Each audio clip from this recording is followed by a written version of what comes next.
পুলিশের ভেতরে গণমুখী এবং মানবিক চরিত্র উন্মোচিত হইতেছে। 4 নাম্বার, দাঙ্গা পরিস্থিতিতে পুলিশ নিজে মাইর খায় কিন্তু অ্যাগ্রেসিভ হয় না। এই এত পরিবর্তন কোন জিনিসটা দেখে বুঝলাম আপনি জানেন যে পুলিশের বদলটা রিয়াল, এটা ফেক না। এটা আপনি বুঝবেন অ্যাকশনে না, এটা বুঝবেন ইমোশনে। আমি একটা ভিডিও দেখাই, এই ভিডিও আগেও দেখেছেন।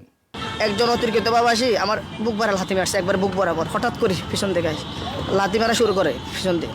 আমরা তাদেরকে না মেরে আমরা এমনি বারবার বাধা দিচ্ছি আর কি, হাত দিয়ে ডালার লাঠি দিয়ে আমরা বাধা দিচ্ছি আপনারা আসেন। হঠাৎ করে লাথি মারছে আমার এই যে আমি রোজা রাখছি, রোজা ভাঙা যাবে না, এখন হাসপাতালের জন্য আছে। এই যে পুলিশটারে লাথি মারিছে বামপন্থীরা, আমি শিওর বামপন্থীদের একজন রোজদারকে এইভাবে মারার পরে রাতে গাঞ্জা দিয়া সেলিব্রেট করেছে হারামজাদারা।